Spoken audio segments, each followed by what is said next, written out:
ఇటీవల నిన్నగాక మొన్న 2 రోజుల క్రితం ఒంగోలులో ఒక గెట్ టుగెదర్ కార్యక్రమం పెట్టి ఒంగోలు కేబుల్ మొత్తం దామచర్ల జనార్దనరావు కబంధ హస్తాల్లో పెట్టుకున్నాడు అని చెప్పిన ఒకటి సమావేశం ఏర్పాటు చేశారు.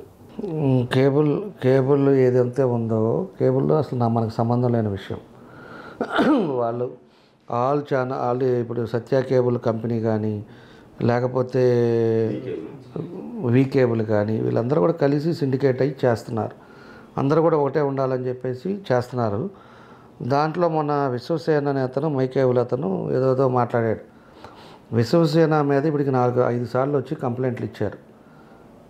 అటు గుంటూరు వాళ్ళు అవ్వచ్చు మేము ఇంత పెట్టుబడులు పెట్టాం, మాకు ₹1 రాలేదు, మమ్మల్ని ఇబ్బంది పెడుతున్నాడు దాన్ని అని చెప్పేసి అతని మీద కంప్లైంట్ చేశాడు. వాళ్ళని నేను ఓదార్చి ఏదో ఒకటి చేద్దాము, ఇవన్నీ కూడా సెట్ అయితే అది డాక్టర్ గారితో మాట్లాడేసి దాన్ని ఎట్లా చేయాలనేది దాన్ని స్ట్రీమ్లైన్ చేద్దాం అని చెప్పి నేను చెప్తున్నా. ఆయన ఏదో తొందరపడేసి వాళ్ళు 10 మందిని వేసుకొని మాకు అట్లా జరిగింది ఇట్లా జరిగిందంట అని చెప్పేసి ఏదేదో మాట్లాడుతున్నారు. ఇప్పుడు వాళ్ళందరూ కూడా రేపు వచ్చేస్తే రేపు నా దగ్గరికి వస్తే నేను మళ్ళీ చెప్తా, పోయి కంప్లైంట్ ఇవ్వమంటాను, యాజ్ ఏ ప్రొసీజర్ ప్రకారంగా చేస్తారు. నిన్ను నమ్మి నువ్వేదో నడుపుతున్నావు అని చెప్పి నీకు ఈరోజు అందరూ కలిసి కొన్ని కోట్లు పెట్టుబడి పెట్టారు. నువ్వు చెప్పాల్సిన బాధ్యత ఉంది.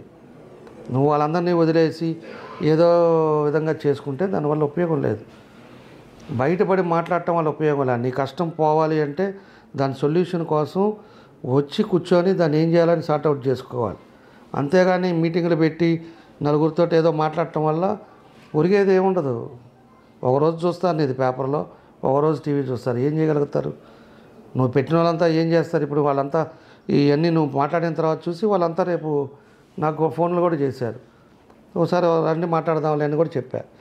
అందుకని అదంతా మంచి పద్ధతి కాదు. ఏదైనా కూడా కూర్చొని మాట్లాడుకుంటే పనులు అవుతాయి తప్పితే ఏదో మాట్లాడి బెదిరిస్తే పనులు అవుతాయి అనుకోవటం తప్పనేది నా ఉద్దేశం.